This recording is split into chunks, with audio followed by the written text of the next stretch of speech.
ಈ ದಿನ ನಾವು ಧ್ಯಾನವನ್ನು ಕಲಿಯೋಣ. ಧ್ಯಾನ ಅಂದರೆ ಏನು, ಧ್ಯಾನ ಯಾವ ಥರ ಮಾಡೋದು. ಧ್ಯಾನಕ್ಕೆ ಮುಖ್ಯವಾಗಿ ಆಸನ ಬಂದು ಸ್ಥಿರವಾಗಿರಬೇಕು, ಸುಖವಾಗಿರಬೇಕು. ಇದನ್ನು ಪತಂಜಲಿ ಮಹರ್ಷಿಯವರು ಸ್ಥಿರ ಸುಖ ಆಸನ ಅಂದಿದ್ದಾರೆ. ಸಪೋಸ್ ನಾವು ಪದ್ಮಾಸನ ತಗೊಂಡ್ರೆ ತುಂಬ ಕಷ್ಟ ಆಗುತ್ತೆ. ಓಕೆ, ನಿಮಗೆ ಪದ್ಮಾಸನ ಕಂಫರ್ಟಬಲ್ ಅನಿಸಿದರೆ ಸೊ ಆ ಪದ್ಮಾಸನದಲ್ಲೇ ಕೂಡ್ಬೋದು. ವಜ್ರಾಸನ ಇರ್ಬೋದು. ಸೊ ಇದೆಲ್ಲ ತುಂಬ ಕಠಿಣವಾದಂಥ ಆಸನಗಳು. ಸೊ ಈ ಆಸನದಲ್ಲಿ ನಾವು ಭಾಳ ಹೊತ್ತು ಕೂಡೋಕ್ಕಾಗಲ್ಲ. ಹಾಗಾಗಿ ಆಸನ ಬಂದು ಯಾವಾಗಲೂ ಸ್ಥಿರವಾಗಿರಬೇಕು ಮತ್ತು ಸುಖವಾಗಿರಬೇಕು. ಸೊ ಇದನ್ನ ಪತಂಜಲಿ ಮಹರ್ಷಿಯವರು ಸ್ಥಿರ ಸುಖ ಆಸನ ಅಂದಿದ್ದಾರೆ.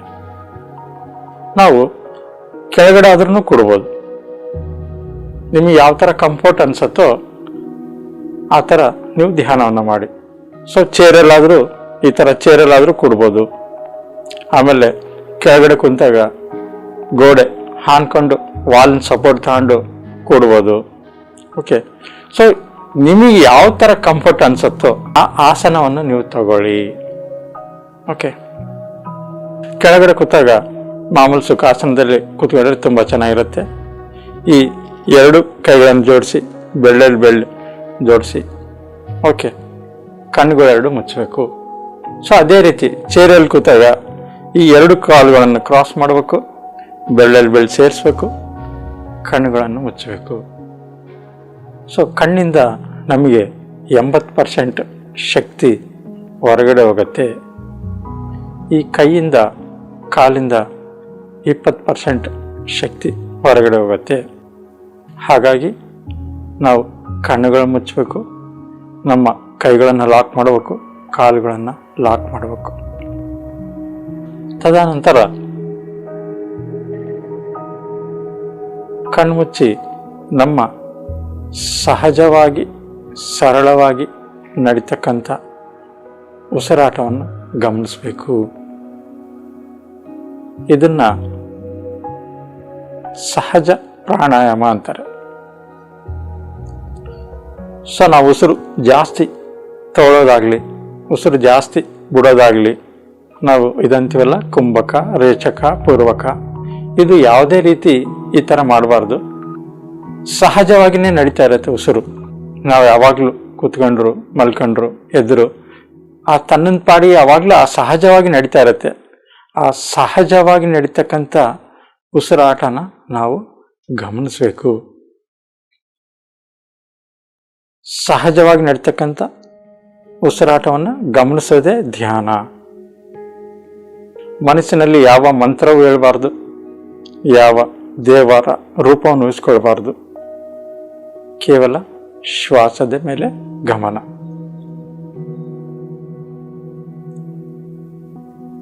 ಮಧ್ಯದಲ್ಲಿ ಯಾರು ಕಣ್ಣು ತೆರಿಬೇಡಿ, ಹಾಯಾಗಿ ಕೂತ್ಕೊಳ್ಳಿ,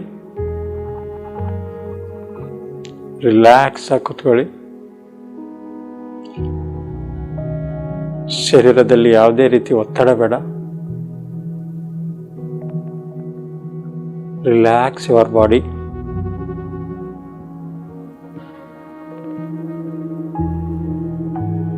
ರಿಲ್ಯಾಕ್ಸ್ ಯುವರ್ ಮೈಂಡ್.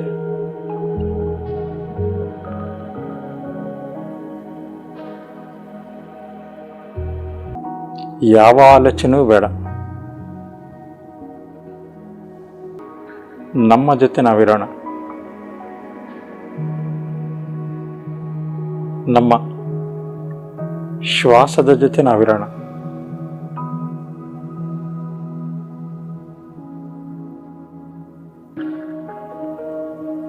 ಕೇವಲ ಶ್ವಾಸದ ಮೇಲೆ ಗಮನ.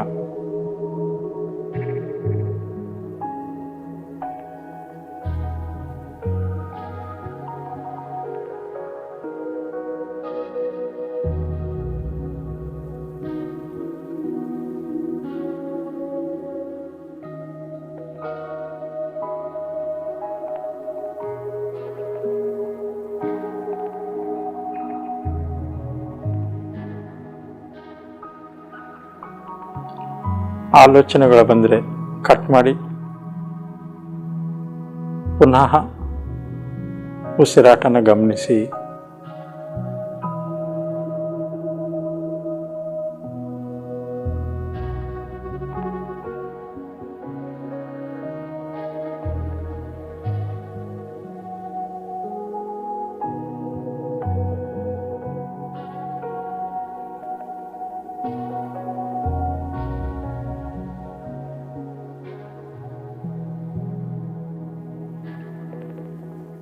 ಶ್ವಾಸ ಧ್ಯಾಸ ಇವೆರಡೇ ಇರಬೇಕು.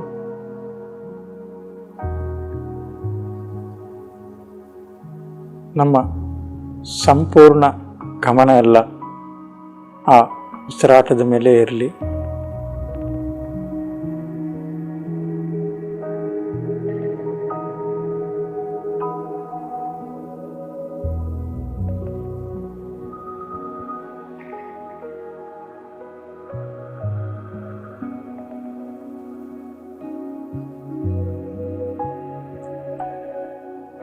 ಶ್ವಾಸದ ಶಕ್ತಿಯ ಜೊತೆ ನಾವಿರೋಣ.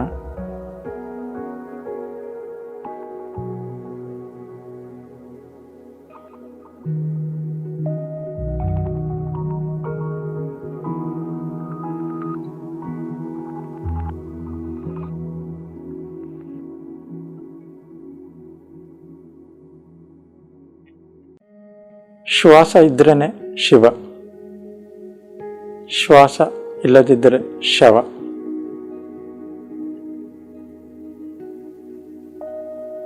ನಾವೆಲ್ಲರೂ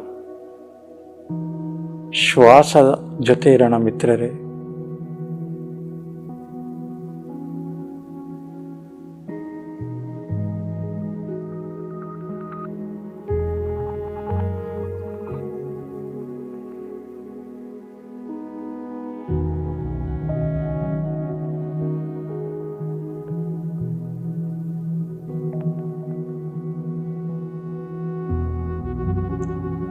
ಯಾವ ಆಲೋಚನೆಯೂ ಬೇಡ.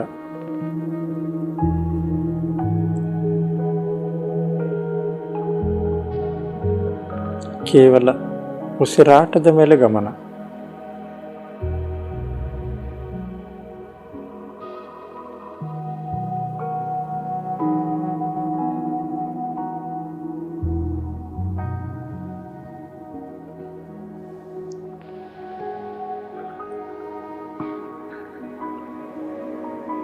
ನಾವೆಲ್ಲರೂ ಪ್ರಾಣ ವಾಯು ಜೊತೆ ಇರೋಣ.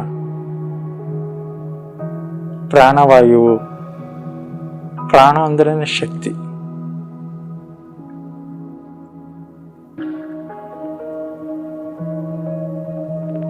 ವಾಯು ಅಂದ್ರೆ ಗಾಳಿ.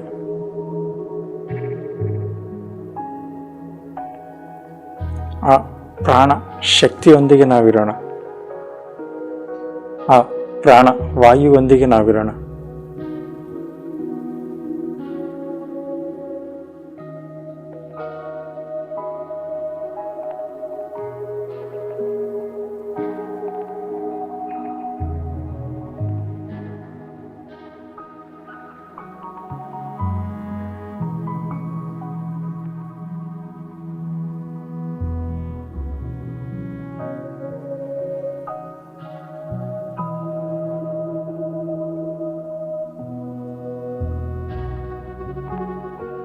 ಆಲೋಚನೆಗಳು ಬಂದರೆ ಕಟ್ ಮಾಡಿ ಮತ್ತೆ ನಿಮ್ಮ ಗಮನವನ್ನು ಉಸಿರಾಟದೊಂದಿಗಿರಲಿ.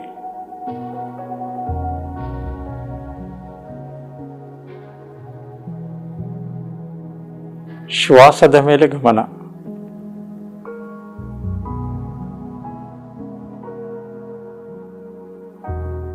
ಇದನ್ನೇ ಗೌತಮ ಬುದ್ಧರು 2500 ವರ್ಷ ಹಿಂದಗಡೆ ಆನಾಪಾನಸತಿ ಅಂದರು. ಆನಂದ್ರೆ ಉಚ್ಛ್ವಾಸ, ಅಪಾನ ಅಂದರೆ ನಿಶ್ವಾಸ, ಸತಿ ಅಂದರೆ ಕೂಡಿಕೊಂಡಿರೋದು. ನಮ್ಮ ಉಚ್ಛ್ವಾಸ ನಿಶ್ವಾಸದೊಂದಿಗೆ ಕೂಡಿಕೊಂಡಿರೋದು.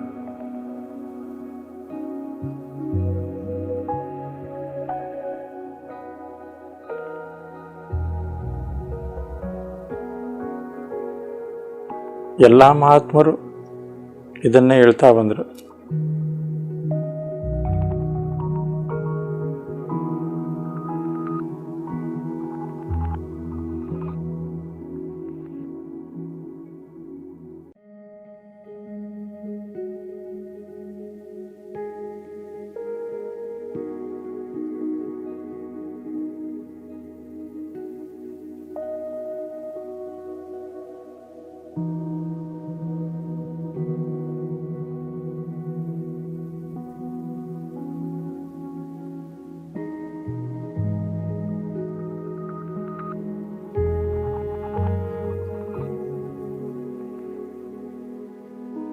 ಪ್ರಿಯ ಮಿತ್ರರೇ, ನಾವೆಲ್ಲರೂ ನಮ್ಮ ಜೊತೆ ನಾವಿರೋಣ.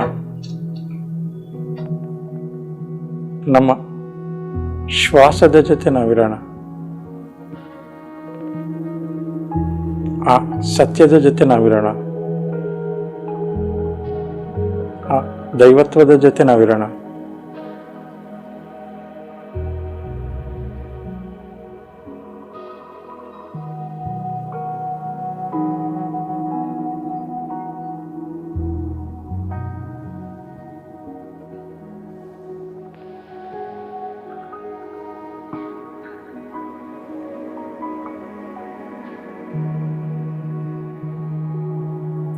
ನಮ್ಮ ಸಂಪೂರ್ಣ ಗಮನ ಎಲ್ಲ ಉಸಿರಾಟದ ಮೇಲೆ ಇರಲಿ.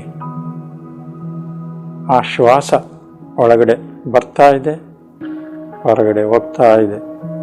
ಆ ಸಹಜವಾಗಿ ನಡೀತಕ್ಕಂಥ ಉಸಿರಾಟನೇ ಗಮನಿಸಿ.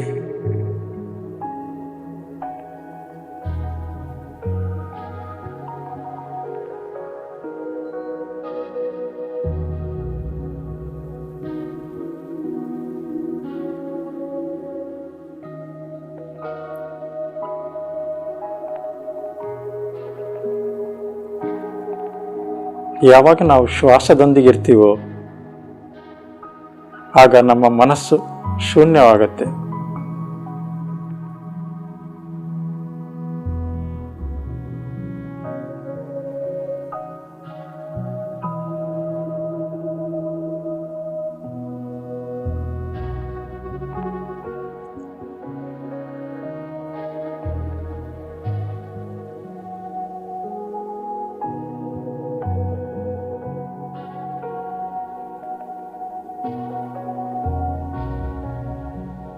ಯಾವಾಗ ನಾವು ಶ್ವಾಸವನ್ನು ಗಮನಿಸ್ತೀವೋ ಆಗ ನಮ್ಮ ಮನಸ್ಸು ಶೂನ್ಯವಾಗುತ್ತೆ.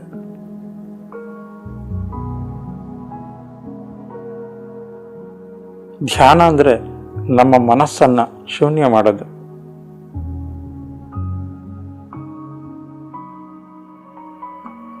ಧ್ಯಾನ ಅಂದರೆ ನಮ್ಮ ಮೈಂಡನ್ನು ಎಂಪ್ಟಿ ಮಾಡೋದು.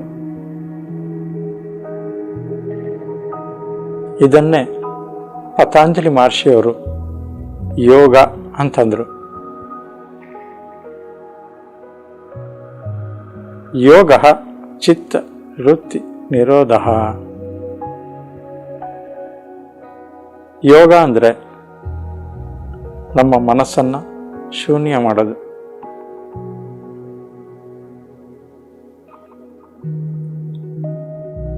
ಚಿತ್ತ ವೃತ್ತಿ ನಿರೋಧ. ಚಿತ್ತ ಅಂದರೆ ಮನಸ್ಸು. ಚಿತ್ತದ ಕೆಲಸ ಆಲೋಚನೆ ಮಾಡ್ತಾ ಇರೋದು. ಚಿತ್ತದ ಕೆಲಸವನ್ನು ನಿರೋಧಿಸಬೇಕು. ಅಂದರೆ ನಮ್ಮ ಮನಸ್ಸನ್ನು ಶೂನ್ಯ ಮಾಡಬೇಕು. ನಮ್ಮ ಮೈಂಡನ್ನು ಎಂಪ್ಟಿ ಮಾಡಬೇಕು.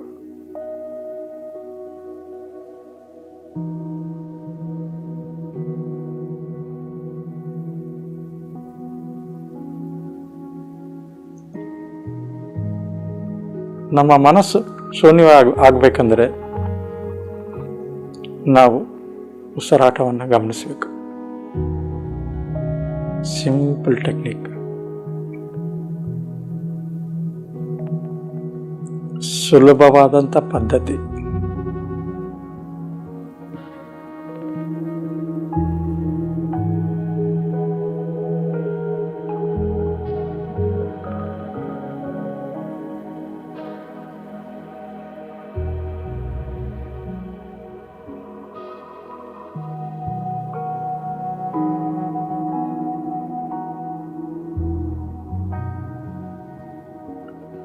ಶ್ವಾಸದ ಮೇಲೆ ಗಮನ ಮಿತ್ರರೇ.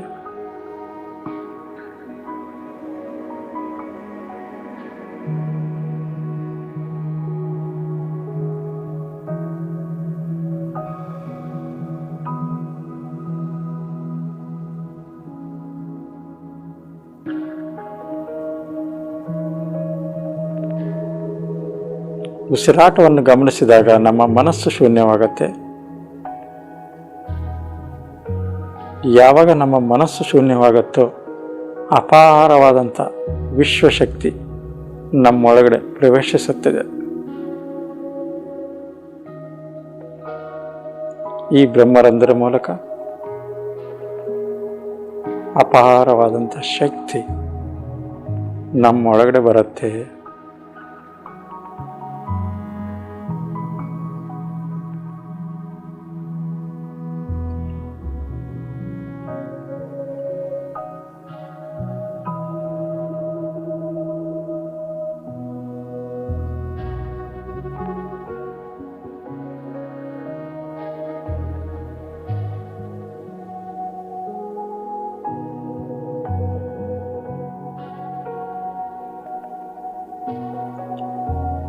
ಯಾವಾಗ ನಾವು ಉಸಿರಾಟವನ್ನು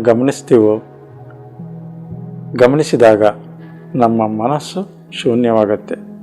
ಯಾವಾಗ ನಮ್ಮ ಮನಸ್ಸು ಶೂನ್ಯವಾಗುತ್ತೋ ಅಪಾರವಾದಂಥ ವಿಶ್ವಶಕ್ತಿ ನಮ್ಮೊಳಗಡೆ ಬರುತ್ತೆ.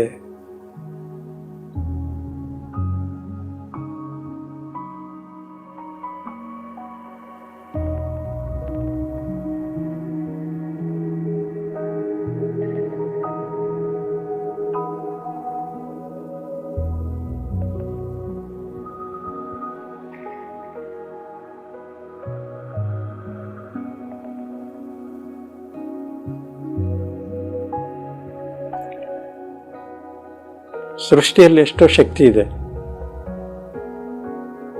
ಆ ಶಕ್ತಿಯನ್ನು ನಾವು ತೊಗೊಳ್ಬೇಕಂತಂದ್ರೆ ನಮ್ಮ ಮನಸ್ಸು ಖಾಲಿಯಾಗಿರ್ಬೇಕು. ನಮ್ಮ ಮನಸ್ಸು ಖಾಲಿ ಆಗ್ಬೇಕಂತಂದ್ರೆ ಉಸಿರಾಟವನ್ನು ಗಮನಿಸಬೇಕು.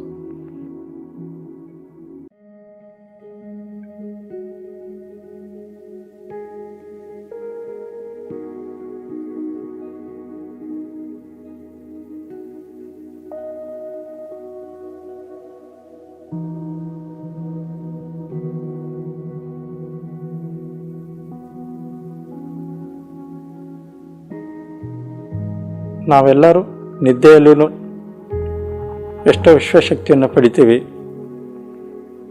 ಧ್ಯಾನದಲ್ಲಿನೂ ವಿಶ್ವಶಕ್ತಿಯನ್ನು ಪಡಿತೀವಿ. ನಿದ್ದೆಯಲ್ಲಿ ಬರ್ತಕ್ಕಂಥ ಶಕ್ತಿ ವೆರಿ ಲಿಮಿಟೆಡ್, ಮಿತವಾದದ್ದು. ಆದರೆ ಧ್ಯಾನದಲ್ಲಿ ಬರ್ತಕ್ಕಂಥ ಶಕ್ತಿ ಅಪರಿಮಿತವಾದದ್ದು.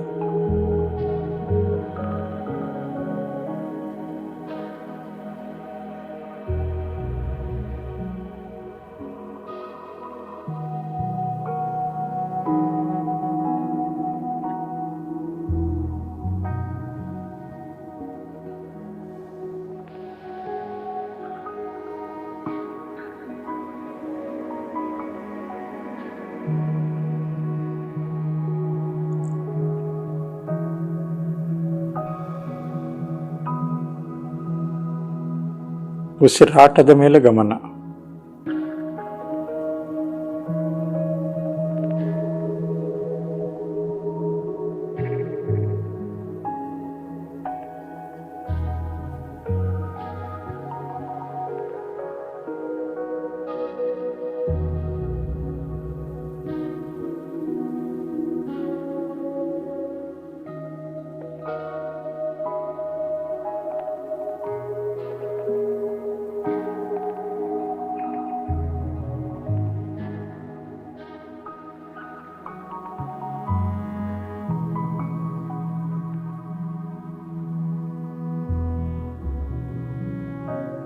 ಯಾವ ಆಲೋಚನೆಯೂ ಬೇಡ.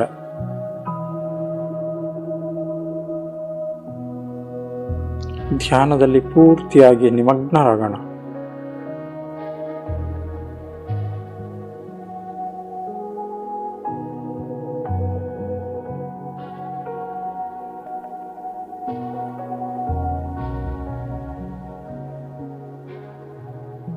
ಉಸಿರಾಟದೊಂದಿಗಿರೋಣ.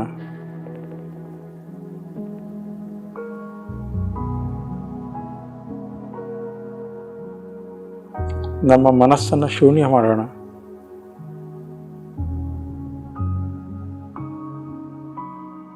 ಅಪಾರವಾದಂಥ ಶಕ್ತಿಯನ್ನು ಪಡ್ಕೊಳ್ಳೋಣ.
ప్రాణాయామము ప్రత్యాహారము నిత్య అనిత్య వివేక విచారం ಜ್ಞಾಪ್ಯ ಸಮೇತ ಸಮಾಧಿ ವಿಧಾನಂ ಕುರುವವಧಾನಂ ಮಹದವಧಾನಂ ಅಂದಿದ್ದಾರೆ ಜಗದ್ಗುರು ಶ್ರೀ ಆದಿಶಂಕರಾಚಾರ್ಯರು. ಅವರು ಪ್ರಾಣಾಯಾಮ ಅಂತ ಹೇಳಿದರು. ಪ್ರಾಣಾಯಾಮ ಅಂತಂದರೆ ಸಹಜವಾಗಿ ನಡೀತಕ್ಕಂಥ ಉಸಿರಾಟವನ್ನು ಗಮನಿಸುವುದು. ಪ್ರಾಣಾಯಾಮವು ಪ್ರತ್ಯಾಹಾರము. ಸೊ ಯಾವಾಗ ನಾವು ಪ್ರಾಣಾಯಾಮ ಮಾಡ್ತೀವೋ ಪ್ರತ್ಯಾಹಾರ ತನ್ನಂತಾನೆ ನಡೆಯುತ್ತೆ. ಪ್ರತ್ಯಾಹಾರ ಅಂತಂದರೆ ಎಷ್ಟು ನಾವು ವಿಶ್ವಶಕ್ತಿಯನ್ನು ಪಡ್ಕೊಳ್ಳೋದು.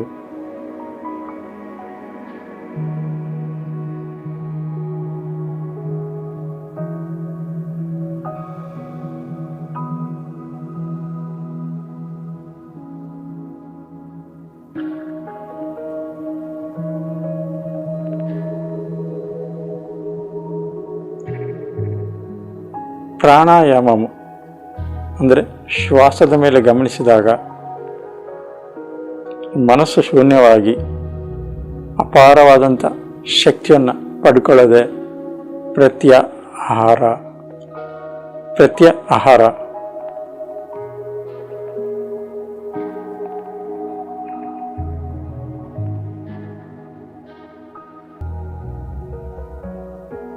ಯಾವಾಗ ನಾವು ಧ್ಯಾನದಲ್ಲಿ ಅಪಾರವಾದಂಥ ಶಕ್ತಿಯನ್ನು ಪಡ್ಕೊಳ್ತೀವೋ ಆಗ ನಮಗೆ ನಾಡಿ ಮಂಡಲ ಶುದ್ಧಿ ಆಗುತ್ತೆ. ನಮ್ಮ ದೇಹದಲ್ಲಿ 72,000 ನಾಡಿಗಳಿವೆ. ಆ ನಾಡಿಗಳೆಲ್ಲ ಶುದ್ಧಿ ಆಗ್ತವೆ.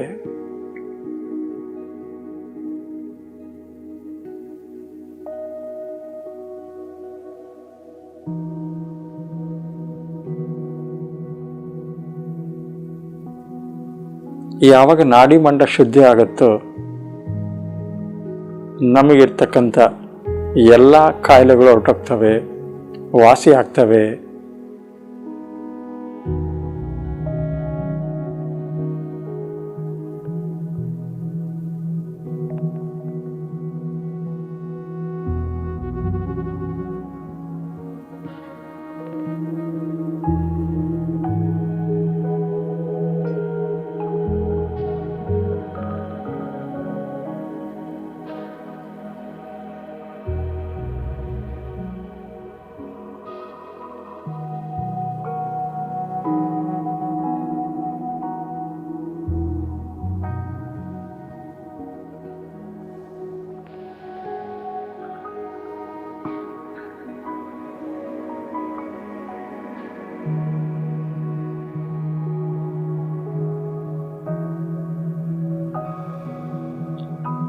ಪ್ರತಿದಿನ ಇದೇ ರೀತಿ ನಾವು ಧ್ಯಾನವನ್ನು ಮಾಡೋಣ ಮಿತ್ರರೇ.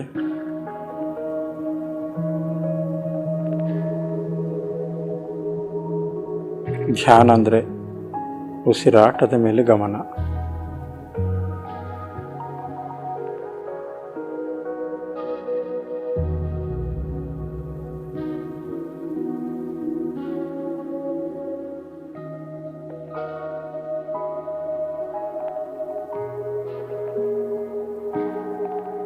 ಪ್ರತಿದಿನ ಕನಿಷ್ಠ ಪಕ್ಷ ನಮ್ಮ ವಯಸ್ಸೆಷ್ಟಿದೆ ಅಷ್ಟು ನಿಮಿಷ ನಾವು ಧ್ಯಾನ ಮಾಡೋಣ.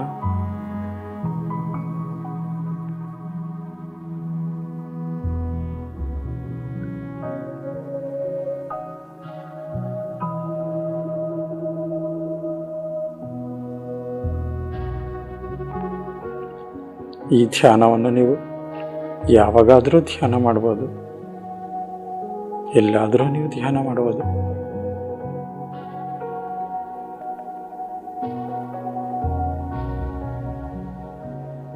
ಮನೆಯಲ್ಲಾದರೂ ಧ್ಯಾನ ಮಾಡಿ, ಗುಡಿಯಲ್ಲಾದರೂ ಧ್ಯಾನ ಮಾಡಿ, ಹೊಲದಲ್ಲಾದರೂ ಧ್ಯಾನ ಮಾಡಿ. ನಿಮಗೆ ಎಲ್ಲಿ ಧ್ಯಾನ ಮಾಡಿದರೆ ಚೆನ್ನಾಗಿರುತ್ತೋ ಅಲ್ಲಿ ಧ್ಯಾನ ಅಭ್ಯಾಸವನ್ನು ಮಾಡಿ ಮಿತ್ರರೇ.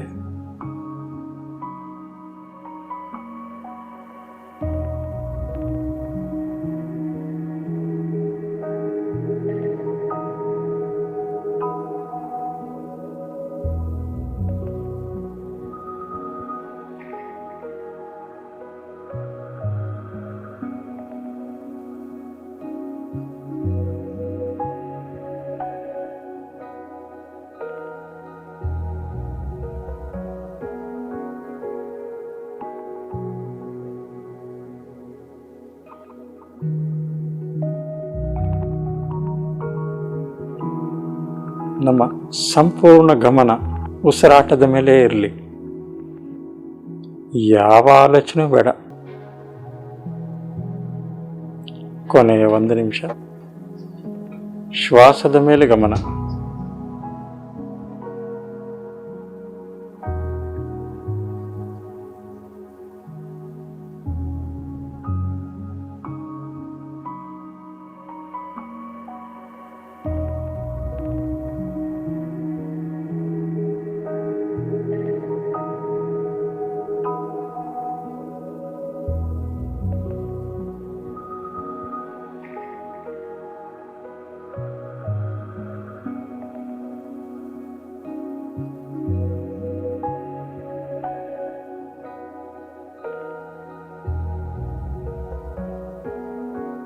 Ten seconds.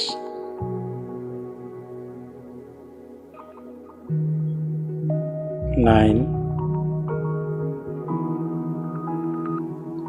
8, 7, 6, 5, 4,